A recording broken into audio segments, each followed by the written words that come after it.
செய்கிறவர் நம் அருகில் இருக்கிறார். அற்புதங்கள் செய்கிறவர் நம் நடுவில் இருக்கிறார்.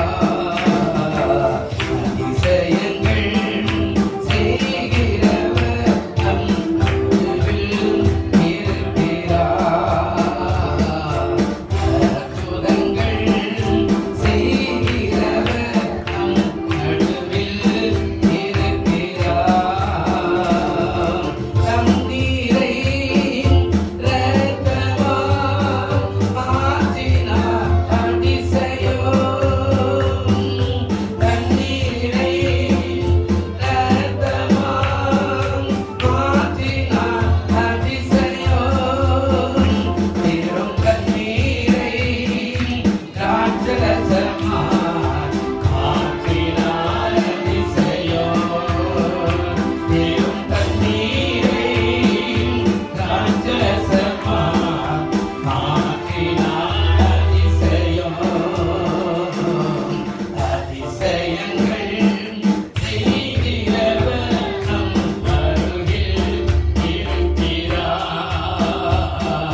ஹalleluya நன்றியோடு சோத்திரிக்கிறோம் சோத்திரிக்கிறோம் சோத்திரிக்கிறோம் சோத்திரிக்கிறோம் ஆண்டவரே கிருபையும் இரக்கமும் உணர்வுக்கும் நீதி சாந்தமும் தயவும் நிறைந்தவராயிருக்கிறவரே துதிக்கிறோம் ஆவியானவரே சோத்திரிக்கிறோம் பரிசுத்த ஆவியானவரே துதிக்கிறோம் திரியோக தேவனே ஸ்தோத்திரம் ஸ்தோத்திரம் ஸ்தோத்திரம் ஆண்டவரே இசப்பாவை நன்றியோடு துதித்து ஸ்தோத்திரித்து வாழ்த்தி வணங்கி போற்றி ஆராதிக்கிறோம் ஆண்டவரே அருமையான ஆசீர்வதிக்கப்பட்டதான இந்த மன மகிழ்ச்சியின் ஆராதனை வேலைக்காய் துதிக்கிறோம் ஆண்டவரே இந்த நாளில கூட ஆண்டவரே உடைய கரங்களை ஆராதனையை ஒப்பு கொடுக்கிறோம் ஆண்டவரே ஆண்டவர்களுக்கு ஆய்வை துதிக்கிறோம் தேவனுடைய பிரசன்னத்திற்கு ஆய்வை ஸ்தோத்திரிக்கிறோம் ஆண்டவரே தேவனுடைய வார்த்தைக்கு ஆய்வை ஸ்தோத்திரிக்கிறோம் ஆண்டவரே தன்னுடைய கரமின் எல்லாவற்றிலும் இறங்கி பரிசுத்த ஆவியானவர் ஆண்டு கொண்டு ஆளுகை செய்யும்படியாய் ஜெபிக்கிறோம் ஆராதனையில அற்புதங்கள் அடையாளங்கள் கிரியைகள் நடப்பிக்கும்படியாய் ஜெபிக்கிறோம் ஆண்டவரே தேவனுடைய நாமம் மகிமை பெற உதவி செய்யுங்க. தடைகள் எல்லாம் மாற்றி ஆசிர்வதிங்க. கர்த்தருடைய கரம் இறங்கி ஆளுகை செய்யுங்க. ஆண்டவருடைய தேவன் நாமம் மட்டும் மகிமைப்படும்படியாக ஜெபிக்கிறோம். தாழ்த்தி ஒப்பு கொடுக்கிறோம். இயேசுவின் நாமத்தில் ஜெபிக்கிறோம் எங்கள் தேவனுள்ள பிதாவே. ஆமென். உமக்கன்றோ மாட்சிமை, உமக்கன்றோ மகிமை, உமக்கன்றோ மாட்சிமை, உமக்கன்றோ துதியும் புகழும் ஸ்தோத்திரமும் தூயவர் உமக்கன்றோ. துதியும் புகழும் ஸ்தோத்திரமும்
ஹalleluya ஹalleluya வல்லமை உண்டு உண்டு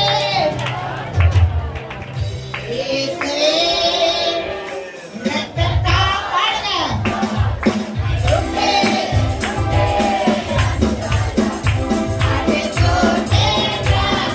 ரத்தத்தினால் பாடுங்க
நாம் எப்பொழுது அவரை நேசிப்போம், நாம் எப்பொழுது அவரோட சேருவோம் என்று ஆண்டவர் காத்துக் கொண்டிருக்கிறார்.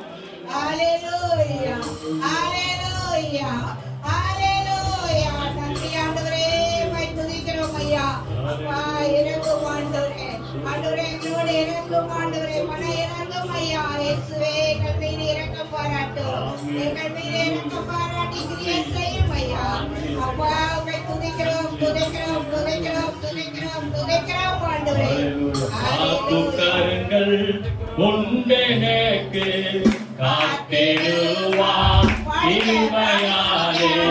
காத்துக்கருங்கள் உண்டெனக்கு காத்திடுவார் கிருபையாலே. அல்லேலூயா பாடி பாடி கரைகளை நான் காத்திடுவேன். அல்லேலூயா பாடி பாடி கரைகளை நான் காத்திடுவேன். நம்புவேன்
கோட்டைக்குள்ளே நான் நுழைந்து விட்டேன். இனி எதுவும் அணுகாதே.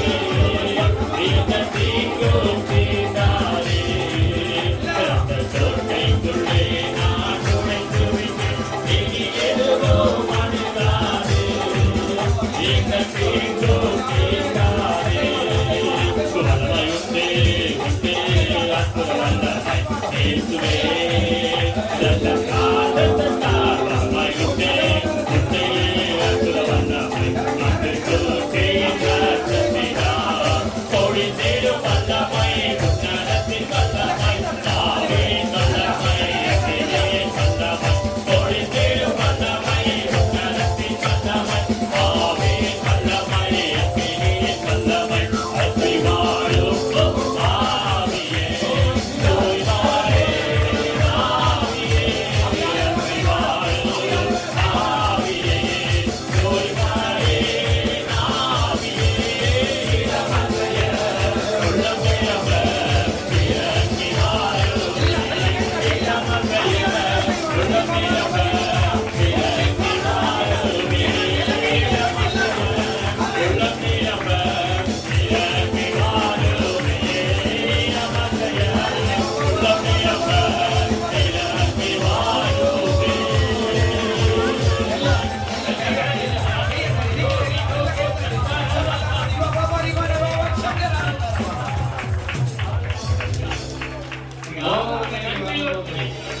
நீங்க ஆராதிக்க வரும்போது எல்லாத்தையும் மனசுல கொண்டு வந்தாலும் சபைக்கு வரும்போது இறக்கி வச்சுட்டு நீங்க பெரிய ஆயிட்டோம் அந்த பாதத்தில் வச்சுட்டேன். நீங்க பாத்துங்க அப்படின்னா ஆவியானவர் அசைவாங்க உங்க மேல இறங்குவா. நீங்க பாரத்தோடு நின்றுட்டீங்கன்னா ஆவியானவர் இறங்க மாட்டார். உங்களுக்குள்ள அந்த இல்ல லகுவான காரியம் அந்த பாரத்தெல்லாம் இறக்கி வைக்கணும். தேவனுடைய கரத்துல ஒப்பு கொடுக்கணும்.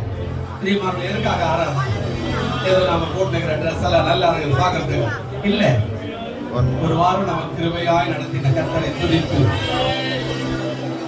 இனி அடுத்த வாரத்துக்கான கிருபை, புதிய கிருபை காலைதோறும் என்று சொல்லப்படுது. உயிர்த்தெழுந்த நாளில காலைதோறும் நம்ம ஒரு புதிய கிருபை பெற்றுக் கொள்ளணும். இந்த ஆராதனை நாளில புதிய கிருபை நாம் பெற்றுக் கொள்ளணும். அதற்காகத்தான் நம்ம ஆண்டவர் அழைச்சிருக்கிறார். எப்படியே நாம அப்படியே உட்காந்துக்கிட்டு அப்படியே நின்றுக்கிட்டு யாரனா எல்லாம் பண்ணிக்கிட்டோம். நான் அப்படியே உட்காந்து யோசிச்சு எல்லாரையும் முகத்தையெல்லாம் பார்த்து நிற்பேன். இப்படி எல்லாம் இருந்தேன்னா நீ எப்படி வந்தே அப்படியே தான் போயிடுவேன். வேற அப்படிலாம் சொல்லல. ஆண்டவர் சொல்றார், அண்ணால் தேவனுடைய சமூகத்தை தன் இருதயத்தை ஊற்றி விட்டு போகும்போது அவள் பிற்பாடு துக்க முகமாய் இருக்கவில்லை. உன் துக்கம் மாறிடும், சந்தோஷமாய் மாறிடும், வேதனை எல்லாம் மாறிடும், கண்ணீர் எல்லாம் மாறிடும், உன்னுடைய கண்ணீர் எல்லாம் துடைக்கப்படும். ஏன்னா தேவனுடைய ஆலயம் அதுக்குதான். ஆலயத்துல எதுக்காக வரோம் அப்படின்னா எல்லா குறைகளையும் ஆண்டவருடைய சமூகத்துல வச்சுட்டு நாம நிறைவோடு கூட அவர் கொடுக்கிற சமாதானத்தையும் நன்மைகளை பெற்றுக்கொண்டு கடந்து போகணும். ஹல்லேலூயா. தேவனுடைய கரத்துல அர்ப்பணிக்கலாமா எல்லாரும்? ஹல்லேலூயா. நல்லவரே கரத்தை உயர்த்தி, ரெண்டு கரத்தை உயர்த்தி, ரெண்டு கரத்தை நிக்கிற எல்லா அசைவாங்களா? ரெண்டு கரத்தை அசைங்க.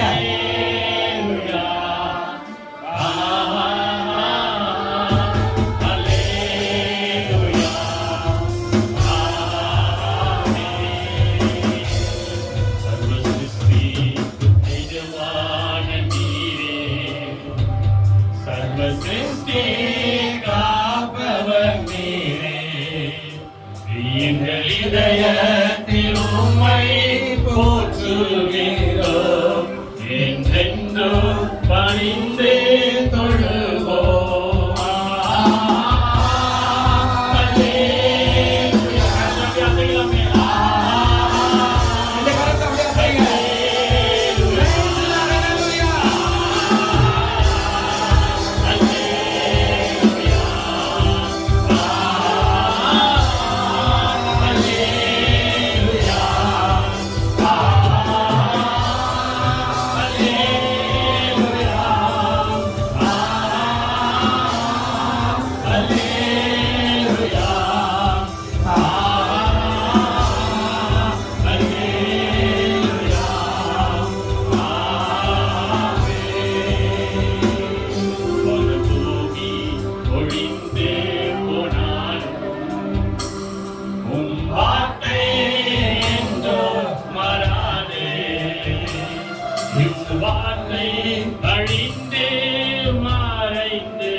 பாதை அழிந்து மறைந்து போ விசுவாசி என்றென்றும் இழைப்பார்.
இதை பாருங்கள், மிக பிரயோஜனமாய் அது நிச்சயமாய் இருக்கும். யோவான் எழுதின சுவிசேஷம் 14ஆம் அதிகாரம் 18வது வசனம் சொல்லுகிறது, நான் உங்களை திக்கற்றவராக விடுதலை நான் என்ன செய்வேன். பக்கத்துல கை பிடிச்சு சொல்லுங்க, நீங்க ஆண்டவர் கூட வந்துக்கிறீங்க, உங்களை ஆண்டவர் நிச்சயமாய் கைவிட மாட்டார். விசுவாசிங்க, நம்புங்க, வருவாரு, நிச்சயமாய் வருவாரு. உங்க கஷ்டத்தை மாற்றுவாரு, உங்க கவலைகளை மாற்றுவாரு, உங்களுக்கு நன்மையான காரியங்களை செய்வாரு. ஹல்லேலூயா. கர்த்தர் உங்களை ஆசீர்வதிப்பாராக. ஆண்டவருடைய நாமத்துக்கு மகிமை உண்டாகட்டும். ஒவ்வொரு ஞாயிற்றுக்கிழமை ஒரு பகுதியை நாம் சொல்லுகிறோம். நான் உங்களை திக்கற்றவர்களாய் விடேன்.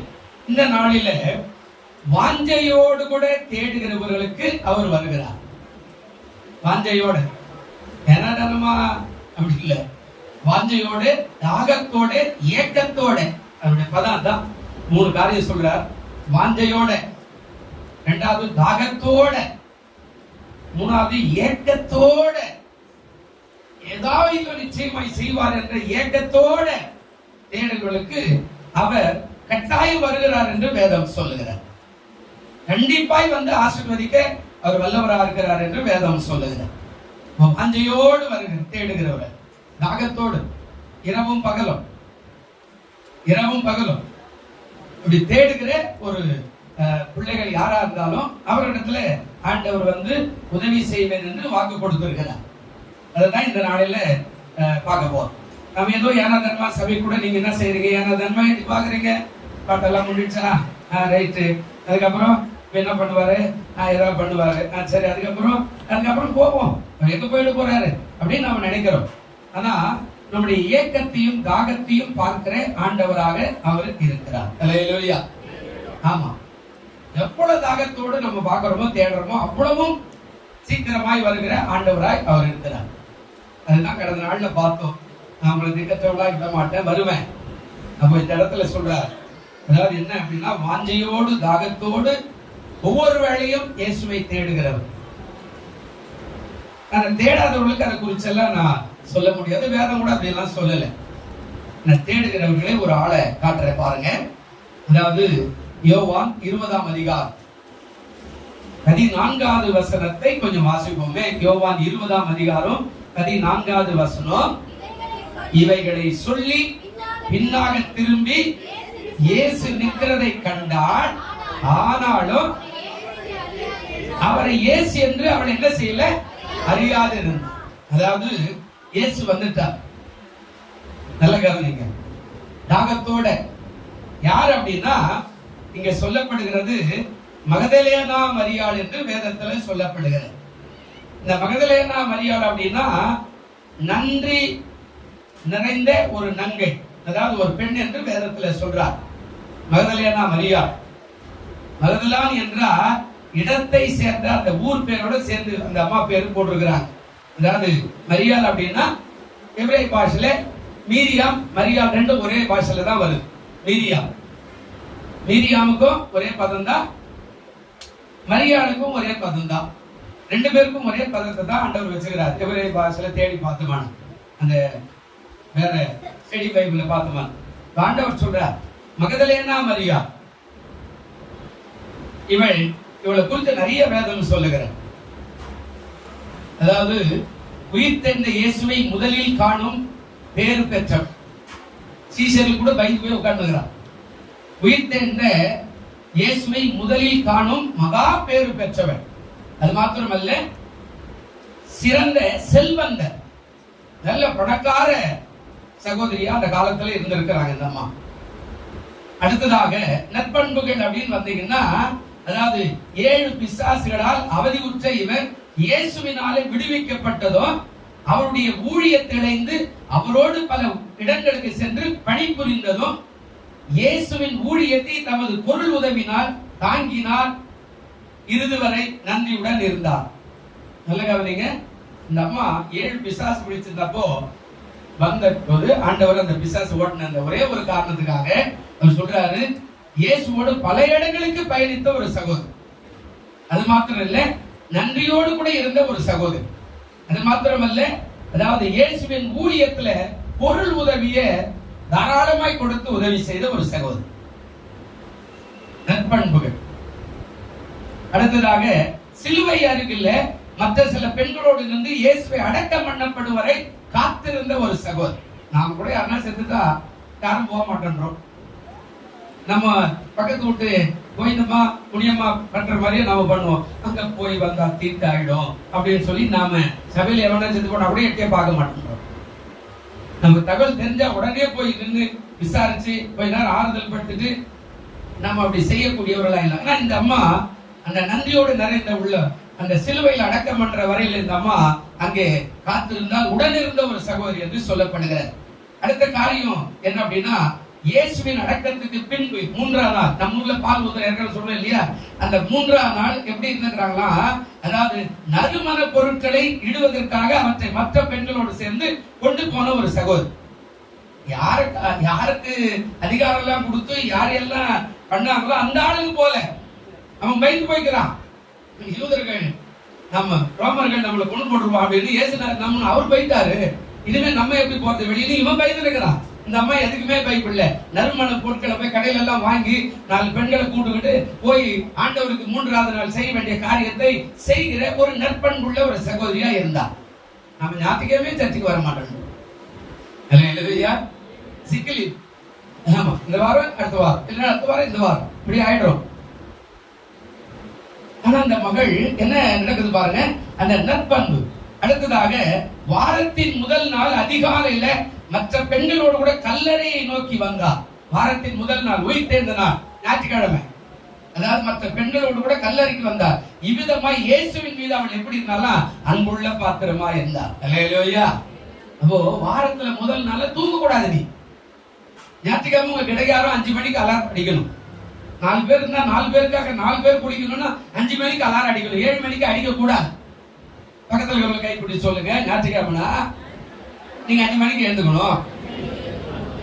அவங்க முகத்தை பார்த்து சொல்லுங்க, ஞாயிற்றுக்கிழமைனா நீங்க 5 மணிக்கு எழுந்துக்கணும், 7:30 மணிக்கு சபைக்கு வந்துடணும். அல்லேலூயா. சீசர்கள் உள்ள பயந்து படுத்திருக்கிறான், வெளியே வரல. ஆனா இந்த அம்மா வாரத்தின் முதல் நாள் அதிகாலை மற்ற பெண்களோடு கூட கல்லறைக்கு அவள் என்ன செய்தாலும் கடந்து போறா. இயேசு 3ஆம் நாள் உயிர் தெரிந்துவான்னு சொன்னாரு, அவர் போய் பார்க்கணும், உயிரோடு வந்துட்டாரா, கல்லறை திறந்துக்குதா. ஆனா நீங்க என்ன பண்றீங்க, ஒரு 8 மணி தான் ஆகுது, இப்பதான் பாடினு இருப்பார். இல்லைங்க, நீங்க ஞாயிற்றுக்கிழமை தூங்க கூடாது. நீங்க ஞாயிற்றுக்கிழமை யாராவது வந்து எப்பா இந்த மாதிரிமா போய் அடுத்த வாரம் வாய் ஞாயிற்றுக்கிழமை போகணும் போய் நீங்க சொல்லி பாரு. அதான் அந்த அம்மாவுடைய நற்பண்புகள். ஞாயிற்றுக்கிழமை சொன்னார், 3ஆம் நாள் உயிர் எழுந்துருவார். அப்ப இன்னைக்கு ஞாயிற்றுக்கிழமை, இன்னைக்கு என்ன உயிர் எழுந்த நாள். அப்ப இந்த உயிர் எழுந்த நாள் இயேசு உயிரோட எழுந்துட்டாரா அப்படின்னு நீங்க பார்க்கணும்னா கட்டாய சபைக்கு வரணும். ஆனா நாம ஞாயிற்றுக்கிழமை தான் 8:30 மணி வரைக்கும் தூக்கிட்டு அரக்க பறக்க ஓடியாந்து பாதியில் வந்து பாதியில் ஆமேன்றதுக்குள்ள பாதி பேர் ரோட்ல நின்னோம். பாஸ்டர் பார்த்தா என்ன பார்க்க கேட்டேன்னா அவர் எங்க போறாரு, இங்கதான் இருப்பார். அடுத்த நற்பண்பு என்ன அப்படின்னா, கல்லறை காலியாக இருப்பதை கண்டதும் மற்ற பெண்களை விட்டு தனியாக ஓடி போய் பேதுருக்கும் யோவானுக்கு அறிவித்தாள். கல்லறை பார்த்தா அது என்ன கண்ணு போட்டு அப்படின்னு தெரிஞ்ச உடனே தனியாக மற்ற பெண்கள்லாம் விட்டுட்டா. ஐயோ என் ஆண்டவரை காணலையே அப்படின்னு ஓடுறா. போய் மூப்பரா இருக்கிறானே அந்த பேதுரு யோவான், அவனை பார்த்து சொல்றாரு, ஐயா இயேசுவை காணல. நீங்க சர்ச்சுக்கு வந்து சத்தியத்தை கேட்டீங்கன்னா போய் உடனே சொல்லணும். எப்படி சொல்லணும், கர்த்தர் இன்னைக்கு எங்களோட கூட பேசினாருங்க, நீங்க அடுத்த வாரம் வந்து பாருங்க உங்களோட பேசுவார். அல்லேலூயா. நீங்க போகும்போது சொல்ல, இவருக்கு வேற வேலையில் எவ்வளவோ நேரம் இருக்கிறார், 10 ஐ வச்சுப்பா என்னடா பண்ணுகிறார், இவருக்கு என்ன புள்ளையா குட்டியானா உடனே இங்கிருந்தே முறுமுறுத்து மணியெல்லாம் பார்ப்போம்.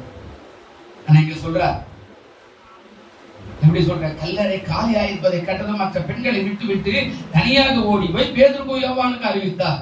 பின்னர் மீண்டும் கல்லறைக்கு ஓடி வரா. போய் சொல்லிட்டு மறுபடியும் கல்லறைக்கு ஓடி திரும்பி வருகிற ஒரு சகோதரியா அவள் இருந்தா. ஏன்னா அவளுக்கு தாகம் பாருங்க. அடுத்த கீழே சொல்றாரு, மற்ற யாவரும் திரும்பி போன பின்பு செய்வது அறியாத கல்லறைகளே அழுது கொண்டிருந்தார். இந்த அன்பிற்கு கர்த்தர் என்ன செய்தாரா, பதில் அளித்தார். அல்லேலூயா. போக மாட்டேன்டா, இல்ல 3ஆவது நாள் உயிரோட இருக்கிறார். எங்களுக்கு தெரியாது அவர் எப்படி போயிருப்பாரு. நான் கல்லறை விட்டு போக மாட்டேன். அவர் இங்க பாக்குற அங்க பாக்குற ஓடுறா, தோட்டமெல்லாம் தேடுறான், கல்லறை தோட்டத்துல மரங்கள் அடியில எல்லாம் போயிடறான், பாக்குற மட்டும் எல்லாம் போய் கேட்கிறான், இயேசுவை காணலையா, இயேசுவை எடுத்துக்கிட்டியாப்பா, நீ எடுத்திருந்தா சொல்லுப்பா, நான் போய் கொண்டு வந்துடுறேன். ஒரு பெண்ணாக ஒரு சரீரத்தை அவ்வளவு சீக்கிரமா தூக்குறது ரொம்ப கஷ்டம். ஆனா அவளுக்கு ஒரு தைரியம் என்ன சொல்றா, நீ இயேசுவை கண்டிருந்தேன்னா எடுத்துன்னு போய் சொல்லு, நான் கொண்டு வந்து தூக்கின்னு வந்துட்டேன். இவ்வளவு யோசிச்சு பாருங்க. அடுத்த காரியம் சொல்றாரு, இந்த அன்பு இவளுக்கு வெளிப்பட ஆரம்பிக்கும் போது என்ன நடக்கிறது அப்படின்னா, இயேசு அந்த மகளை பார்த்து சொன்னார், மரியாளே நான் இங்கேதான் இருக்கிறேன். அல்லேலூயா. யோசிச்சு பாருங்க, அந்த அன்புக்கு அவள் அடிபணிந்துட்டா, அந்த அன்புக்கு அடிபணிந்துட்டா. பிரியமானவர்களே, நீ வாஞ்சையோடு தாகத்தோடு கூட கர்த்தரை நீ ஒருவேளை தேடி கொண்டிருப்பாய்னா உன்னை விட்டு அவர் எங்கேயுமே போக மாட்டார். உன்னுடைய அன்புக்கு அவர் நிச்சயமா உன் வீட்டு பக்கத்திலேயே தான் இருப்பார். அல்லேலூயா சொல்லுங்க, அல்லேலூயா. அந்த அன்பு அளவிடப்பட முடியாது, உன்னை விட்டு மீறி போக முடியாது. நான் பிரசங்கத்துக்கு போல லூக்கா சுவிசேஷம் 17ஆம் அதிகாரம் என்று நான் நினைக்கிறேன். முதல் 2 வசனத்தை கொஞ்சம் வாசிங்க. என்ன சொல்றாரு? 18ஆம் அதிகாரம், லூக்கா 18ஆம் அதிகாரம் 2வது வசனம் 1வது வசனம் வாசிங்க. சோர்ந்து போகாமல் எப்பொழுது ஜெபம் பண்ண வேண்டும் என்று சொன்னார். இருந்தால் பயப்படாதவன் மதியாதவன் ஒரு விதவை இருந்தால் போய் நியாயம் செய்ய வேண்டும் என்று கேட்டான். வெகு நாள் வரையில மனமில்லாது இருந்தது. அவன் சொல்றான் பாருங்க, வெகு நாள் வரையில மனசு இல்ல. அவன் சொல்றான், நான் தேவனுக்கு பயப்படாதவன் மனுஷரை மதியாதவனா இருந்தோம். இந்த விதவை என்ன செய்யறா? எப்பொழுதும் தொந்தரவு செய்கிறபடினால் இவள் அடிக்கடிக்கு வந்து என்னை அலட்டாதபடி இவளுக்கு நியாயம் செய்ய வேண்டும் என்று தனக்குள்ளே கவனிங்க. டெய்லி போய் ஐயா எனக்கும் என் பக்கத்து வீட்டுக்காரங்க பிரச்சனை தீர்த்து வைங்க. அவன் சொல்றான், நான் கடவுளையும் மதிக்கிறதில்ல, மனுஷனையும் மதிக்கிறதில்ல. இந்த அம்மா ஏன் வந்து என்ன அடுத்தது அந்த 2 வார்த்தை அழகா சொல்றா. ஒண்ணு தொந்தரவு செய்கிறாள், 2வது அலட்டுகிறாள். ஒண்ணு என்னதுங்க? தொந்தரவு. தினந்தோறும் ஜெபிக்கிறவங்களா இருக்கணும். அல்லேலூயா. நீ என்னைக்கோ ஒரு நாள் எழுந்து ஜெபம் பண்ணி என் பிள்ளை சரியா மாறல, என் புருஷன் மாறல, என் குடும்பத்துல வறுமை மாறல, ஏன்னா எனக்கு மட்டும் இப்படிப்பட்ட வியாதி எல்லாம் வருது, மற்றவங்களுக்கு வருது, இப்படி எல்லாம் நீ சொல்லினா மாறவே மாறாது. சொல்றாரு, இவள் அடிக்கடிக்கு வந்து என்ன என்ன பண்றாங்க? அலட்டாதவன். முதல்ல சொன்னா தொந்தரவு செய்கிறான். வீட்டு தந்து பார்த்தா அந்த அம்மா நிக்கிறான். ஐயோ காலையிலே வந்துட்டாங்களே. அவன் சொல்றான், இந்த அம்மாவுக்கு நான் எதையாகிலும் அவன் இயேசுனுடைய ஆண்டவர் சொன்னார், கேளுங்கள் அப்பொழுது. வசனம் ஞாபகம் கீவேர்டு தான். நீ இந்த பைபிள் ஃபுல்லா வச்சுக்கிட்டு வாசாலும் அந்த மத்த 7 தான் கீவேர்டு. என்ன சொல்றார்? கேளுங்கள் அப்பொழுது கொடுக்கப்படும், தேடுங்கள் அப்பொழுது, தட்டுங்கள் அப்பொழுது. இந்த 3 வசனத்துக்குள்ள அத்தனையுமே அடக்கிட்டு போய்க்கிறாரு இயேசுநாதர். அப்போ கேளுன்றாரு, தட்டுன்றாரு, திறக்குன்றாரு, தேடுன்றாரு. அப்ப என்ன சொல்றா? நம்ம போய் நின்று பண்ண சொல்றா, நாம ஆண்டவரையும் மதிக்கல, மனுஷன் நமக்கு ஏதாவது செய்யணும். அல்லேலூயா சொல்லுங்க, அல்லேலூயா. அப்படி இது கிடைக்கலன்றதை மாத்திட்டு கர்த்தர் நிச்சயமாய் செய்வார் என்று தாகத்தோடு ஏக்கத்தோடு வர. என்ன வியாதி இருந்தாலும் கஷ்டமா இருந்தாலும் கர்த்தரை தேடுறதுக்கு வா. பாட்டு பாடு, நல்ல ஆராதனை செய்ய, நல்ல காணிக்கை உன்னால முடிஞ்சு என்ன காணிக்கை வச்சுக்கிறது போட்டு கர்த்தருக்கு சோத்திரம். உங்ககிட்ட என்ன இருக்குன்னு ஆண்டவருக்கு தெரியும். உங்க கையில இவ்வளவுதான் இருக்கு தெரியும். ஒரு 1000 ரூபாய் வச்சிருக்கிறியா, 2000 ரூபாய் வச்சுக்கிறியா, அல்ல வீட்டுல வச்சுக்கிட்டு வெறும் கேஜி படம் மட்டும் தேடி போறியான்றது ஆண்டவருக்கு தெரியும் எல்லாமே. நீ ஆண்டவரை ஏமாத்த முடியாது. நீ ஏமாத்தினா ஏமாற்றப்பட்டுருவே. யோசிச்சு பாருங்க, நீ ஏமாத்தினா ஆண்டவரை நீ ஏமாத்திடுவார். யாக்கோபு அண்ணனை ஏமாத்தினா, அப்பாவை ஏமாத்தினா. ஆனா இவன் போறான், இவன் மாமனார் இவனை 10 முறை ஏமாத்தினா, இவன் 2 முறை ஏமாத்தினா, வட்டியோடு சேர்த்து 8 முறை மாமனாரை ஏமாத்திட்டான். அல்லேலூயா. ஆண்டவர் சொன்னார், எதை விதைக்கிறாயோ அதையே எந்த அளவினால் அளக்கப்படுகிறாய் அந்த அளவு உனக்கும். நீ காசெல்லாம் வச்சுக்கிட்டு தேஞ்சு போன காசையே போட்டுருந்தா அதே மாதிரி ஆசீர்வாதம் வரும். அதுக்கு மேல வரவே வராது. நீ எந்த சபைக்கு போனாலும் நல்லா இருக்குது, நம்ம கையில பாக்கெட்ல நிறைய காசு இருக்குது, கர்த்தருக்காக இன்னைக்கு ஒரு 500 ரூபாய் நாம போடுவோம் அப்படின்னு நிச்சயமா 500 ரூபாய்க்கு 1000 ரூபாய் ரெட்டிப்பாய் கிடைக்கும். அல்லேலூயா. நாம அப்படித்தான் நினைக்கணும். நாம எப்ப பார்த்தாலும் தேஞ்சு போற மாதிரியே கிடைக்காது கூடாது ஆகாது, அவர் மட்டும் என்ன பண்ணுவார், பாஸ்டர் மட்டும், இதெல்லாம் பேசுறதை விட்டுட்டு நம்முடைய வாழ்க்கை மாற்றத்தை உருவாக்கினா அந்த மரியாதை கூட நமக்காக அடிப்படுகிற காரியத்தை ஆண்டவர் செய்ய அவர் வல்லவராய் இருக்கிறார். ஒரு 5-6 வசனத்தை மட்டும் சொல்லிட்டு போயிடுறேன். அப்போ வாஞ்சியோடு தேடுகிறேன். இந்த அம்மா குறிச்சு இன்னும் நற்பண்புகள் பாருங்க. ஒரு பெரிய பேப்பர்ல எழுதி வச்சுக்கிறேன். நம்ம ஸ்டடி பைபிள் கொஞ்சம் வாசிச்சு சொன்னேன். இன்னொரு ஸ்டடி பைபிள் இதோட கொஞ்சம் நிறைய இருக்குது. ஒவ்வொருத்தருடைய கதாபாத்திரத்துக்கு ஏற்ற மாதிரி அவரவர்கள் எழுதி வச்சிருக்கிறாங்க. அப்ப நம்முடைய கதாபாத்திரம் எப்படி இருக்கிறது நமக்கு நல்லா தெரியும். நாம் ஒரு கதாபாத்திரமா இருக்கிறோம். வேதத்தினுடைய கதாபாத்திரோட உலகத்துல வாழ்கிற கதாபாத்திரமா நாம் இருக்கிறோம். நம்ம அழைச்சவர் சும்மா அழைக்கல. ஆனா இங்க சொல்றா, ஒரு 5 வசனத்தை நான் சொல்றேன். கர்த்தர் உங்களை ஆசீர்வதிப்பார். நன்றி நிறைந்த இதயத்தோடு அவள் வாழ்ந்தாள். நன்றி ரொம்ப அவசியம். செய்த நன்மையை மறக்காத. என்னைக்கும் செய்த நன்மையை பார்த்துட்டு இவர் சரியில்லை அவர் சரியில்லை சபைக்கு ஓடாத. செய்த ஆண்டவர் செய்த நன்மைக்கு ஆண்டவருக்கு என்று வாழு. ஆண்டவருக்கு என்று தாகமாயிரு. எப்பவுமே அவர் இன்னும் அதிகமா செய்ய வல்லவரா இருக்கிறார். அல்லேலூயா. அந்த நன்றி உள்ள இருதயத்தோடு அந்த 7 பிசாசு தோட்டன அந்த நன்றி அவள் மரணத்துக்கு பின்னாடியும் அவளுடைய பேர் எழுதப்பட்டிருக்கிறார். நல்ல கவனிச்சு பாருங்க, அவருடைய பேர் எழுதப்பட்டிருக்கிறார். ஆனா நீங்க நன்றி இல்லாத போனா அது நிச்சயமாய் காணாமல் போடும். அடுத்த காரியம் அவர் சொல்றார், ஆண்டவரை முழு இதயத்தோடு எப்போதும் தேடுகிறவள். எப்போதும் எப்போதும் தேட கத்துக்க. நீ எதுவும் ஒரு ஞாயிற்றுக்கிழமை வந்து தேடிட்டு போயிட்டு அதோட திங்க விழுந்து அவர் இருந்தாருன்னா எல்லாம் கட்டி போட்டோம் பேசினாரு அப்படின்னு நினைக்காம தினந்தோறும் அதிகாலையில் தேடு. உன் குடும்பத்துக்காக, உன் பிள்ளைகளுக்காக, புருஷனுக்காக, உன்னுடைய மனைவிக்காக ஆண்டவரை அன்றாட அலட்டி கொண்டே இரு. கர்த்தர் காரியம் வரும்போது நிச்சயமாய் தேவைகள் வந்துவிடும். அல்லேலூயா. கண்டிப்பாய் வரும். காலம் மாறலாம். கிட்டத்தட்ட ஒரு 6 வருஷத்துக்கு அப்புறம் என்ன ஒருத்தர் சந்திச்சு போனார். வந்து ஒரு 6 வருஷம் அவர் சின்ன பொருத்தன் பண்ணிட்டு போயிருந்தார். அவர் யாரோ சொல்லி கொடுத்து சபை விட்டு ஓடி போயிட்டார். ஆனா அவர் சொல்லும்போது ஒரு சாட்சி சொன்னார், இங்கேதான் எனக்கு அற்புதம் நடந்த, இந்த சபைக்கு வந்த பேருக்கு அற்புதம். அவர் வந்து சில காரியமெல்லாம் சொன்னார் என்கிட்ட. நல்லது கர்த்தர் அந்த நாள் வரும்போது செய்யுங்கப்பா. அதுக்கப்புறம் அவர் வரல. நாமளும் போய் கூட்டு பார்த்தோம், போர்ல பேசி பார்த்தோம். அவர் எதுவும் வரவே இல்லை. ஆக்சுவலி அவர் போகும்போது சொல்லிட்டு போயிட்டார், இல்லைங்க சில காரணத்தினால வரல. சரி தெரிஞ்சுக்கிட்டோம். ஆனா காலம் வரும்போது மறந்தே போனப்போ ஒரு நாள் வந்து தட்டி, நீங்க சின்ன பொருட்கள் பண்ணிருந்த கொடுக்காது போயிட்டு என் கடனாகவே இருக்குது, இதை வச்சுட்டு நீ நல்ல கவனிங்க. காலம் மாறினாலும் ஜெபம் மாறாது. அல்லேலூயா. பதில் வரும், பதில் வரும். அதான் இங்க நடக்கிற. ஆண்டவர் இப்படியாய் மாற்றினார். அப்ப உங்களுடைய வாழ்க்கையில நிச்சயமாக தேவன் செய்ய வல்லவர். வாஞ்சியோடு தேடு. ஞாயிற்றுக்கிழமை தேடாது. தினந்தோறும் ஆதியாகமத்தில் வெளிப்படுத்தல நல்ல வேதத்தை வாசி. போடு ஆண்டவரே குறிக்கிறாருன்னா பேசுறாருன்னா ஏதாவது நினைக்கிறாருன்னா அங்க ஒரு கோடு போட்டு வை. அங்க உங்களோட கூட இடைப்படுற மாதிரி இருந்தா அங்க ஒரு புள்ளியை போட்டு வை. ஆண்டவருக்கு ஸ்தோத்திரம். அந்த வேதம் வாசி கிழிஞ்சு போன மாதிரி ஒரு புதிய போய் பைபிள் வாங்கி வந்து வச்சுக்க. எவ்வளவுக்கு செலவு பண்றோம். நம்ம வாங்கி போற ஒரு செருப்பு நூல் வேலையே 500 ரூபாய் 600 ரூபாய்னா ஒரு பைபிள் ஒரு 500 ரூபாய் கொடுத்து வாங்கி வச்சு படிக்க தெரியாதா? புதுசா வாங்கி வச்சு உனக்குன்னு ஒரு பைபிள் வச்சுக்க. உன்னை பாப்பாரு ஆண்டவரே, என் பிள்ளை என் மேல எவ்வளவு வாஞ்சியா இருக்கிறா. உலகத்துல 5 பொருத்தெல்லாம் வாங்கி போற 6 மாசத்துல 5 போட அந்த செருப்பு அதுக்கெல்லாம் 600 ரூபாய் கொடுக்குற. ஆனா நல்ல ஒரு வேதத்தை வாங்கி வச்சுக்கிட்டு நம்ம ஆன்மீகத்தை பரலோக ராஜ்யத்துல கொண்டு போகிற அந்த காரியத்துக்கு நீ செலவு பண்ண மறுக்கிற. அதெல்லாம் பாப்பாரு ஆண்டவர். உனக்குன்னு ஒரு பைபிள் வச்சுக்க. நல்ல பைபிள் வாங்கி வை. கிழிஞ்சு போட்டு எடுத்துக்கின்னு பிச்சைக்கார மாதிரி எனக்கு பைபிள் காசு இல்லைன்னு சொல்லாத. உன்னை பாக்குறாரு ஆண்டவர். உன்னுடைய போனுடைய விலை எவ்வளவு, அதுக்கு ரீசார்ஜ் எவ்வளவு பண்ற, நீ என்னெல்லாம் பண்ற எல்லாமே தெரியும் ஆண்டவர். நீ சாக்கு போகல சொல்ல முடியாது. உன் பிள்ளை மதிக்கல, உன் புருஷன் மதிக்கலாம், போராடு. ஒரு 2 வருஷம் 3 வருஷம் தொடர்ந்து அதிகாலையில கண்ணீரோடு அழு. உன் தண்ணி விழட்டும். உன் வீட்டுல உன் கண்ணுல இருக்கிற தண்ணி உன்னுடைய முழங்கால் வலிக்கட்டும். உன்னுடைய நெற்றிய இடி தரையில குடும்பத்தை ரட்சி ஆண்டவரே. இல்லைன்னா எடுத்துக்க. அப்படிதான் ஜெபம் பண்ணு. ஒண்ணு சுகமாக இல்ல தூக்கின்னு கூட ஆண்டவர். காலம் வரும், ஆண்டவர் உயர்த்துவார். நிச்சயமா பிள்ளைகள் எல்லாம் மாறும், புருஷன் மாறுவார். உன் குடும்பத்துல மங்களகரமான காரியம் அந்தந்த காலத்துல நடக்கும். ஆனா நாம அப்படி இல்லை.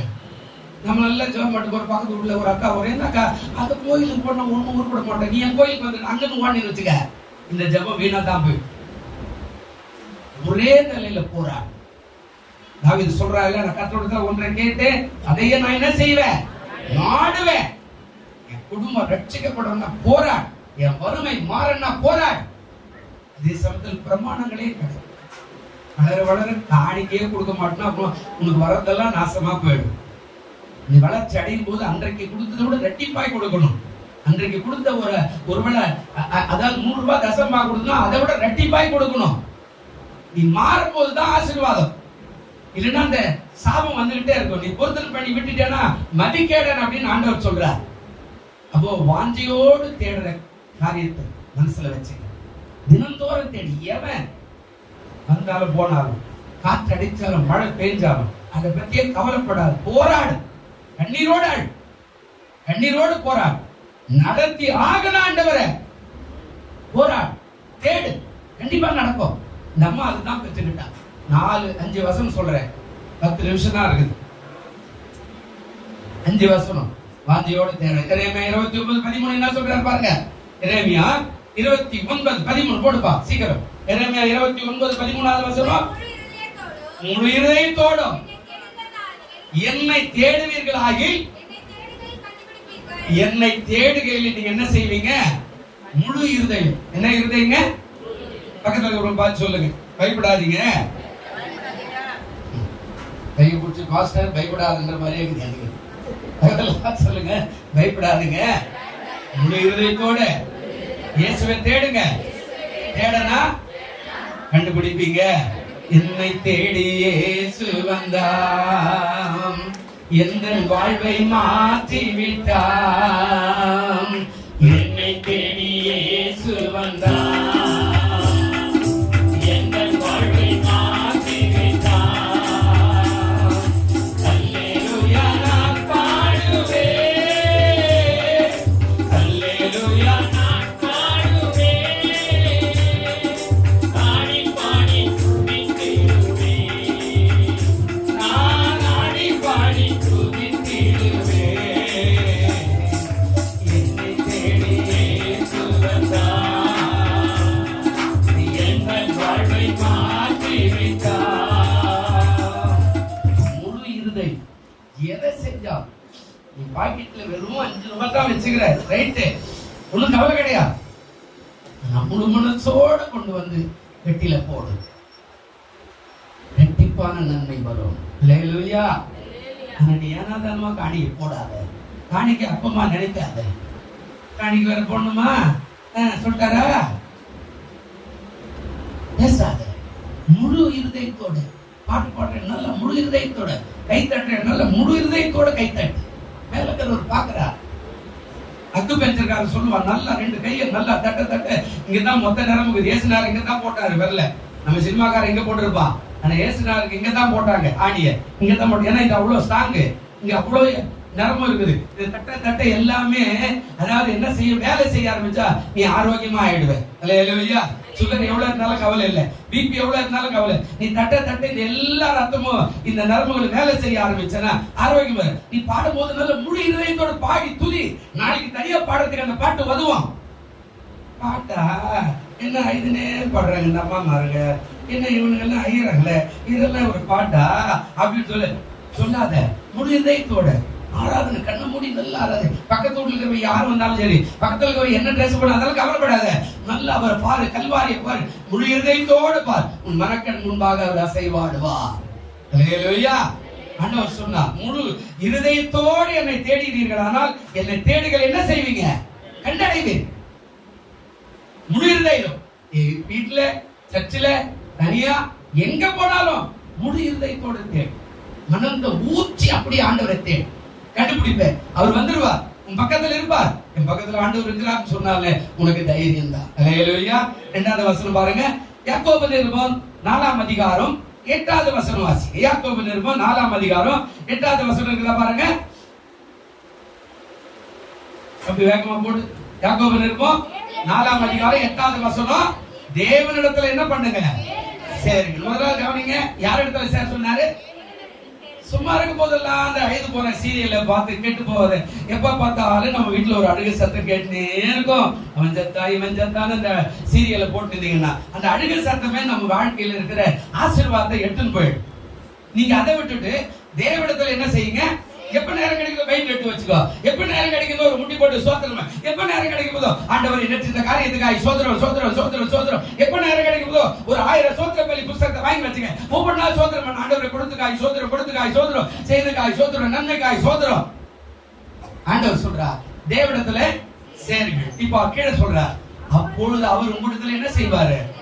நீ எப்பொழுதெல்லாம் சேருங்கன்ற இடத்துல சேர்ந்தேன்னா அவரும் பக்கத்துல வர்றதுக்கு ஆயத்தமா இருக்கு. ஏன் தெரியுமா? எங்க 2-3 பேர் என் நாமத்தினால கூடி இருக்கிறோம், அங்கே என்னுடைய ஆவியானவர் என்ன செய்வாரு? ஒரு மனைவிக்குள்ள 3 பேர் போதும். குடும்ப ஜெபம் பண்ணா 4வது அவர் நம்ம இதுல நிற்பார். அல்லேலூயா. சொல்லுங்க அல்லேலூயா.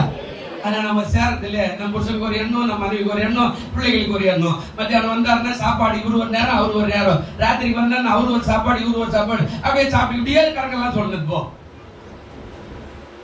நீ கூடுனா அந்த குடும்பத்துல உன் ஆண்டவர் ஆசீர்வதிக்க அவர் வல்லவராக இருக்கிறார். அல்லேலூயா. கீழே சொல்றார், அவர் உலகத்துல சேருவார். உங்கள் கைகளை என்ன பண்ணுங்க? என்ன செய்யறாரு? அந்த பேரு நான் விட்டுட்டேன். ஏன்னா அதை நான் எப்படி சொல்லலாம்? நீ கோவப்படுறீங்க. அவர் சொல்றாரு நம்மள பார்த்து, பாவிகளே உங்கள் கைகளை என்ன பண்ணுங்க? நம்ம இன்னும் சுத்தம் ஆகல அப்படின்னு தான் பாவிகளேன்றாரு.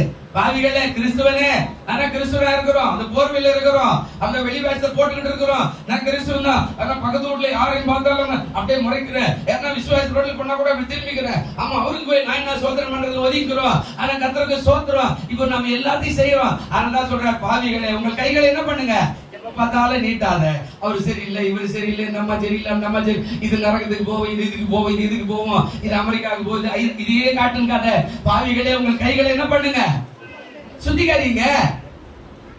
அடுத்தது சொல்றாரு. இப்ப அடுத்து எங்க வந்தாரு? இருமனம் உள்ளவர்களே உங்கள் இருதயங்களை என்ன பண்ணுங்க?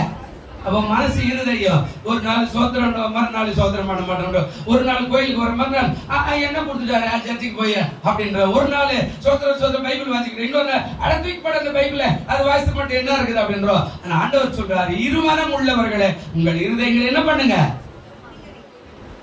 கழுவு தேவி. ஆண்டவரே அர்ப்பணிக்கிறேன், ஆண்டவரே அர்ப்பணிக்கிறேன். நீங்க உலகத்துல சாட்சிகளை எடுத்துக்கிட்டீங்கன்னா ஏகப்பட்ட சாட்சிங்க. புருஷனுக்காக ஜெபித்து புருஷனை மாத்தின சகோதரிகள், மனைவிக்காக ஜெபித்து மனைவியை மாத்தின சகோதரிகள், பிள்ளைகளுக்காக ஜெபித்து பிள்ளைகளை மாத்தின சகோதர சகோதரிகள், பெற்றோருக்காக ஜெபித்து பெற்றோரை மாத்தின சகோதர சகோதரிகள். இப்படி ஏகப்பட்ட ஆள் இருக்கிறாயா. சாட்சிகள் சொல்லிக்கிட்டே இருக்கலாம். ஆண்டவர் சொல்றாரு, உங்க இருமனம் உள்ள வாழ்க்கையில அதபடி ஒரு மனமா, எதுவா இருந்தாலும் ஒரு மனம் தான். எதுவா இருந்தாலும் ஒரு மனம், நடந்தாலும் சரி நடக்கலனாலும் அந்த ஒரே மனதோட நீங்க அதை செய்யுங்க, நீங்க பரிசுத்தப்படுத்துங்க. அப்போ ஆண்டவர் சொல்றாரு, நீ வாஞ்சையோடு தேடுற, நான் உடனே வந்துருவேன். அல்லேலூயா. 3வது வசனம் என்ன சொல்றாரு பாருங்க. 2 நாளாகமத்தின் புஸ்தகம் 15:2. சீக்கிரம் 2 நாளாகமத்தின் புஸ்தகம் 15 2வது வசனம்.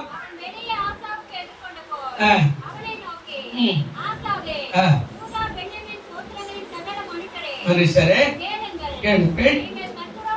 அவர் சொல்றாரு பாருங்க, அருமையான வார்த்தை. நீங்க கர்த்தரோடு இருந்தா அவர் யாரோட இருப்பாருங்க? நீங்கள் அவரை தேடினால் உங்களுக்கு வெளிப்படுவார். அவரை விட்டீர்களாகில் அவர் உங்களை என்ன செய்வாரு? இதாங்க நிபந்தனை. 3 காரியம் சொல்லிட்டாரு. 1, நீங்க யாரோட இருந்தா. எப்ப பார்த்தாலும் பிசாசனுடைய காரியத்திலேயே நம்ம இருக்கக்கூடாதுங்க. சில பேர் பாருங்க, கோயில் கூட வர மாட்டான், எங்கேயாவது ஃப்ரெண்ட்ஸ் அது இது எங்க இருக்கிறவன் சுத்திக்கிட்டே இருப்பான் பாருங்க, சர்ச்சுக்கே வர மாட்டான். ஆனா ஆண்டவர் சொல்றாரு, நீ கர்த்தரோடு இருந்தா. கர்த்தரோடு எப்படி இருக்குது? வேதம் வாசிக்கும் போது கர்த்தரோடு இருக்கிற, குடும்ப ஜெபம் செய்யும் போது கர்த்தரோடு இருக்கிற, தனி ஜெபம் பண்ணும் போது கர்த்தரோடு இருக்கிற, சபை ஆராதனைக்கு வரும்போது கர்த்தரோடு இருக்கிற, எங்கேயாவது கூட்டம் நடக்குதுன்னா பெரிய கூட்டத்துல உட்கார்ந்து அவர் ஆராதித்து சத்தியத்தை கேட்க போனா அங்க கர்த்தரோடு இருக்கிற, இன்னும் கூட கர்த்தருடைய வார்த்தை பேசிக்கிட்டே இருக்கிறன்னா நீ கர்த்தரோடு இருக்கிற. அப்ப நீங்க அவருடைய மனசு ஆண்டவரோடு இருந்தா, இங்க சொல்றாரு, நீங்க கர்த்தரோடு இருந்தா அவர் உங்களோட இருப்பா. யோவானுக்கு போய் வர வேண்டாம், நான் சொல்லிடுறேன். அவர் சொல்றார், ஒருவேளை எனக்கு ஊழியம் செய்வானா என் பிதாவானவர் என்ன பண்ணுவாரு?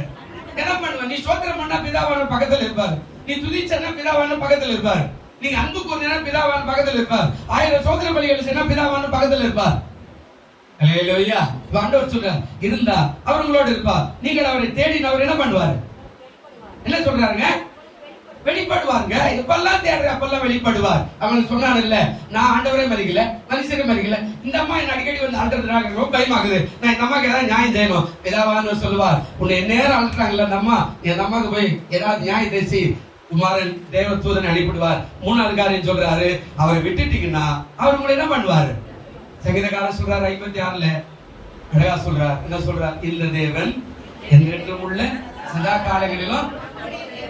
நான் அதை எப்படி சொல்லுவேன்னா, இந்த தேவன் என்றென்றும் உள்ள சதா காலமும் என் குல தெய்வமாய் இருக்கிறார். அல்லேலூயா. அவர் யாருங்க? இந்த தேவன் என்றென்றும் சதா காலம் உள்ள நம்முடைய தேவன். மரண பரியந்தம் நம்ம என்ன செய்வாரா? அப்படிதான் பைபிள் சொல்லுது. அப்ப நான் குல தெய்வமா இருக்கிற இயேசு என்ன மரண பரியந்தம் என்னை காப்பாற்றுவார். அல்லேலூயா. மரண பள்ளத்தாக்கில் நான் நடந்த வேளைகளில், மரண பள்ளத்தாக்கில் நான் நடந்த வேளைகளில், கர்த்தரே என்னோடு இருந்து வெற்றிநாதம்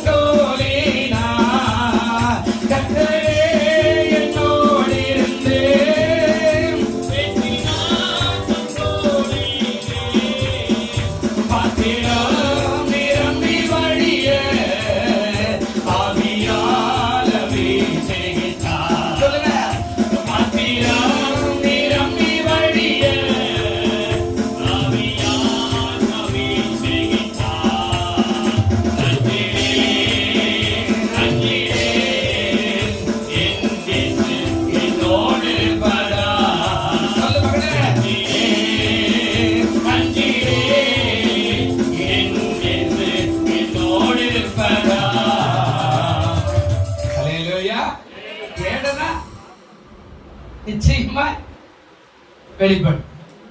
நீ அவரை தேடினா அவரோடு இருந்தா, நீ அவரோடு இருந்தா அவர் உன்னோடு இருந்தார், உன்னை விட்டு விலக மாட்டார். எங்க பைபிள் அப்படிதான் சொன்னா, உன்னை விட்டு விலகுவதும் இல்லை கைவிடுவதும் இல்லை. மூணாவது ரொம்ப ஜாகிரதையா இருக்கும்.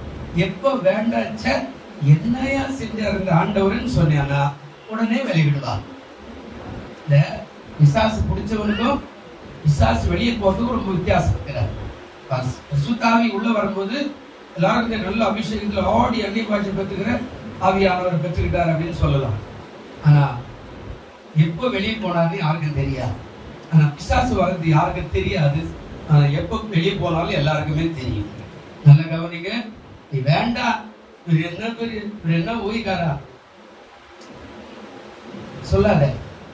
ஊழியக்கார உனக்காகத்தான் ஏற்படுத்தி படாத பாடுபட வச்சு கொண்டு வந்து இங்க வச்சுக்கிறாருன்னா உனக்காக தான் பிரசங்கமே. நீ மாறணும், உன் ஆத்துமா பரலோகத்துக்கு போகணும், அதுக்கு தான் பிரசங்கம், அதுக்கு தான் ஜீவன் கொடுத்து கத்திருக்கிற ஊழியக்காரன். நீ நினைக்கிற ஒரு வந்துட்டாரு இப்ப முன்ன மாதிரிலாம் இல்லைங்க. கண்டிப்பா வளரதான் செய்யணும். அதுவும் உங்களால ஊழியக்காரன் நிறைய வளரணும். நீ என்ன பாக்குற, என் ரூம் பாத்தீங்கன்னா நான் பிச்சைக்காரமா தான் பட்டுருக்கிறேன். நான் புருஷன் கொண்டாடி இருக்கிற ஊழியக்காரெல்லாம் நீங்க போய் பாத்தீங்கன்னா அவங்களுடைய உச்சங்களை பார்த்து நீ பயந்து போயிடுவ. எத்தனை கார் வச்சுக்கிறான், எத்தனை வண்டி வச்சுக்கிறான், வீட்டு நாய்க்கு என்ன சாப்பாடு, அவன் எல்இடி டிவி என்ன, குடும்பம் என்ன, கோத்திரம்னா அவங்களுக்கு எல்லாம் பயந்தே போயிடுவேன். நம்ம எல்லாம் பிச்சைக்கார மாதிரி ஒண்டி காட்டியா இருக்கிறதுனால. ஆனா ஊழியக்காரன் வளரணும். உன் வாழ்க்கையில நீ எப்படி வளரியோ அதே மாதிரி ஊழியக்காரன் வளரணும். நீ பிரயாசப்படணும். ஏன்னா வேதம் அப்படிதான் சொல்லுது. ஊழியக்காரருடைய சுகத்தை விரும்புகிற கர்த்தர், நீங்க சொல்லணும், ஊழியக்காரருடைய சுகத்தை விரும்புகிற கர்த்தருக்கு ஸ்தோத்திரம் என்று நீங்க சொல்லணுமா. பைபிள் அப்படிதான் சொல்லுது. நீங்க சொல்றீங்க இவருக்கு வேற வேலையே இல்லை, ரொம்ப காசு இருக்கிறார். நான் எனக்கா கேட்கறேன், இதெல்லாம் யாரும் வாங்கி நான் எப்படி வாங்கி தர முடியும்? நான் முழு நேரம் வேலை, நான் வானம் பார்த்த பூமி இல்ல, யாரா காணி கொடுப்பாரான்னு பார்த்துருக்கிறேன். நீங்க கொடுத்தா இந்த வேலை நடக்கும். எங்க அப்பா எனக்கு காசே கொடுக்காத போயிட்டார். எனக்கு வர வேண்டிய ஒரு 2 லட்சம் கண்டிப்பா கொடுக்காதே போயிட்டார். ஏன் தெரியுமா? அவர் முதல் காசு கொடுத்தாரு பாருங்க. இந்த பெஞ்ச் எல்லாம் இருக்கு பாருங்க, இந்த பெஞ்சு, இங்க ஒரு பெஞ்சு, ஒரு பெஞ்சு, இது மாதிரி எல்லாம் ஒரு 25,000 ரூபாய் கொடுத்துட்டு போனாரு. வச்சுக்கிட்டாரு. முதல் வேலை இந்த வேலை தான் செஞ்சு கோயில்ல போட்டு காசு கொடுத்து என்ன பண்ண, கோயில்ல பெஞ்ச் எல்லாம் போட்டு அன்னைக்கே சொல்லிட்டு போனா, நீ உருப்படாதவன்னு சொல்லி போயிட்டார். எனக்கு வர வேண்டிய 2 லட்சம் கொடுக்காதே போயிட்டார். சொத்து எனக்கு கொண்டு போனா கோயில்ல போட்டுருவார். ஆனா எனக்கு தெரியும், கோயில்ல போத எங்க அப்பா எனக்கு தருவார். அவருக்கு தெரியல, அவர் கொடுக்காதே போயிட்டார். பரவாயில்ல, பரலோகம் போய் சேர்ந்தார் சிவலோகபதி. நான் அதெல்லாம் பண்ணவே இல்லை. ஏன்னா நாம கர்த்தருக்காக என்ன செய்யறோமோ அது திரும்ப நமக்கு ரெட்டிப்பாய் தருவார். அல்லேலூயா. 4வது வசனம் மட்டும் கொஞ்சம் வாசிங்க, நான் முடிச்சிடுறேன். 2 வசனம் வாசிக்கணும், 10 மணி ஆயிடுச்சு. உபாகமம் 4:29 கொஞ்சம் வாசிங்க. உபாகமம் 4:29 சீக்கிரம். தேடுவோருக்கு என்ன செய்யறாருன்றதை பார்க்கலாம் சீக்கிரமே. தேவனாகிய கர்த்தரை நீ என்ன செய்வ, தேடுவ, முழு இதயத்தோடும் முழு ஆத்துமாவோடும் அவரை தேடும் போது அவரை கண்டடைவர்கள் என்ன சொல்றார்?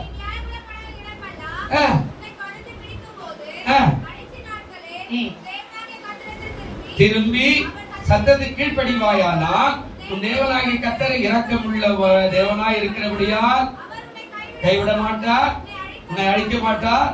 உன் பிதாக்களுக்கு தான் ஆணையிட்டு கொடுத்த உடன்படிக்கை 3 காரியம் சொன்னார். ஒன்னு என்ன சொன்னாருங்க? கைவிட மாட்டாரு. 2வது என்ன பண்ணாரு? அழிக்க மாட்டாரு. 3வது மறக்க மாட்டார். நல்ல கவனிக்கணும். இது 3மே ரொம்ப முக்கியமானது. கைவிட்டார்னா பரதேசி மாதிரி, பரதேசி பார்த்தா சுத்தி இருக்கிறோம். நம்மளை தேடி எவனும் காசு கொடுவாங்க, சொந்த பங்க உடன் பார்த்து ஒதுக்கி போயிடும். கைவிட்டார். 2வது கைவிடத்துக்கு அடுத்தபடியா அழிக்க மாட்டார்னா பாவத்தின் தண்டனை ரொம்ப மிக கொடுமையா இருக்கு. அதான் சொல்றார், பாவத்தின் சம்பளம் மரணம், அதான் அழிவு.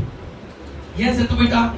நமக்கு அதெல்லாம் சொல்லு, யார் செத்து போயிட்டு பாவத்தின் சம்பளம் எத்தனோ பேர். 3வது ஆணையிட்டார் அப்படின்னா அந்த காரியத்தில் உடன்படிக்கை மறக்க மாட்டார், உடன்படிக்கை மீற மாட்டார். உடன்படிக்கை மீறிட்டாங்கன்னா குறைச்சிட்டானா. கல்யாணம் பண்ணும்போது சொல்றார், வாழ்வோ சாவோ மரணம் நம்ம பிரிக்க வரையில உன்னை நான் வச்சு மேன்மை பாராட்டுவேன். என் ஆவில, என் ஆத்மாவுடைய சரீரத்துல, என்னுடைய உச்சிதங்கள்ல, என்னுடைய பணத்துல, என் பொருளை உன்னை வாழ வைப்பேன். அப்படியே உனக்காக என்னுடைய எல்லா சரீரத்தை கூட பெண்களும் ஆண்களும் உடன்படிக்கை என்னைக்கு வேண்டாம் புருஷன், என்னைக்கு வேண்டாம் மனைவி உடைச்சிட்டா உடன்படிக்கை உடைஞ்சு போச்சு.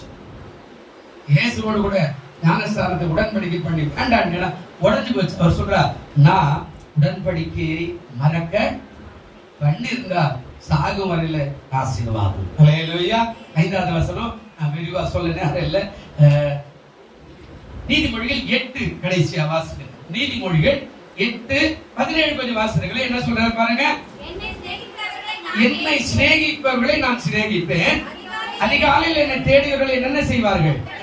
இப்போ அடுத்த காரியம் என்ன சொல்றாருன்னா, எப்பெல்லாம் என்ன சிநேகம் அன்பு, ஆண்டவர் மேல அன்பு இருந்தா நம்மளால வீட்டுல சும்மா இருக்க முடியாது. ஞாயிற்றுக்கிழமை அந்த கால் இங்க அங்க சுத்தாது. ஞாயிற்றுக்கிழமை ஆண்டவர் மேல அன்பு இருந்தா இங்க வந்து சேர்ந்துடணும். உலகத்துல ஒரு பழமொழி சொல்லுவாங்க இல்லையா, புருஷன் மனைவி இருந்தா, வீட்டுல மனைவி இருந்தா புருஷன் எந்த வேலைக்கு போனா எத்தனை நாள் 3 நாள் வெளியே போயிருந்தா கூட அவன் கால்கள் எங்க சுத்தினாலும் நேரம் வீட்டுக்கு போயிட்டேன்னா எனக்காக ஒரு ஆத்துமா காத்து இருக்கிறார். மனைவி தாய் வீட்டுக்கு போயிருந்தா கூட என் புருஷன் தனியா இருப்பார், சோறு இல்லாத இருப்பார்னா சுத்தி எங்க வந்தாலும் அந்த மனைவி எங்க வந்து சேர்ந்தோம்னா புருஷன் வீட்டுக்கு வந்துடணும். அந்த கால் அப்படிதான் இருக்கும். அப்ப நீ மனவாளனா இருக்கிற, இயேசுனா இருக்க, மனவாட்டியா இருக்கிற, சபையா இருக்கிற, ஆண்டவர் சொல்றாரு என்னை சிநேகிக்கிறவர்களை நான் என்ன செய்வேன், அன்பு கூறணும். ஆண்டவர் மேல எப்பெல்லாம் பைபிள் வாசிக்கிறோம் அப்பெல்லாம் அன்பு, எப்பெல்லாம் ஆராதிக்கிறோம் அன்பு, எப்பெல்லாம் குடும்பத்தோடு சபைக்கு போய் அன்பு, எப்பெல்லாம் கடவுளுக்கு என்று காணிக்கையோ தசமா கொடுக்கறையோ அன்பு, எப்பெல்லாம் உங்களுக்கு உச்சத்தை அதிகமாக வருதோ அதுல ஒரு உச்சத்தை கொண்டு வந்து கத்தர்காயில கொடுக்க எந்திரமா எனக்கு ஆண்டவர் இந்த காரியத்தை செய்தாரு அதற்காக அப்படின்னு சொல்லி கொண்டு வந்து கொடுக்க, அதான் அன்பு. அன்புக்குன்னா பல வழி இருக்குது. எதுவுமே கொடுக்காத சோதரம் சோதரம் சோதரனா எந்த அன்பது, வெறும் சோதர அன்புதான். ஆனா எதையாவது செய்யணும். அன்பு கூர்ந்தா நான் அன்பு கூறுகிறேன். கடைசியா சொல்லி முடிக்க சொல்றார், அதிகாலையில் என்னை தேடுகிறவர்கள் என்ன செய்வார்கள், கண்டடைவார்கள். ஒவ்வொரு நாளும் தேடு, காத்து மழை அடிச்சாலும் தேடு, நீ நிச்சயமாய் ஆண்டவர் பார்ப்ப. ஆண்டவர் உன் தேவையை சந்திப்பார். அடைக்கப்பட்ட வாசல்கள் திறக்கும், உன் தேவைகள் சந்திக்கப்படும், உன் குடும்பத்துல நல்ல காரியம் நடக்கும், உன் ஜீவனை நீண்ட காலமாய் ஆரோக்கியமா மாற்றுவார். நல்ல ஆசீர்வாதமான பிள்ளைகளாக தேவன் உங்களுக்கு கொடுப்பார். உங்கள் பிள்ளைகளை கொண்டு நீங்க ரட்சிக்கப்படுவீங்க ஆண்டவர் சொல்லுகிறார். இதெல்லாம் செய்யணும்னா வாஞ்சையோடு தேடுகிறீங்கன்னா நான் உங்களை திக்கற்றவளாய் விட உங்களிடத்துல கண்டிப்பா வருவேன் எழுந்திருக்கும். சீக்கிரம் எழுந்திருக்கும்.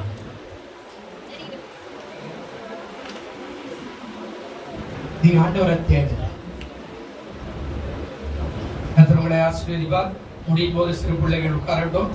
மாலை ஆராதனை இருக்கும். கடந்த வாரங்கள் புதன்கிழமை 31ஆம் தேதி மாலை ஜெபம் இருக்கும். வியாழக்கிழமை அதிகாலை ஜெபம் இருக்கும். வெள்ளிக்கிழமையும் சனிக்கிழமையும் உபவாச ஜெபம் 10 மணிலிருந்து 12 மணிக்கு அது முடிச்சிடும். இதை மனதில் வைத்துக் கொள்ளுங்க. கர்த்தர் ஆசீர்வதிப்பார். எல்லாம் ஒரு பாடலை ஒரு கட்டடத்தை காணிக்க சீக்கிரம்.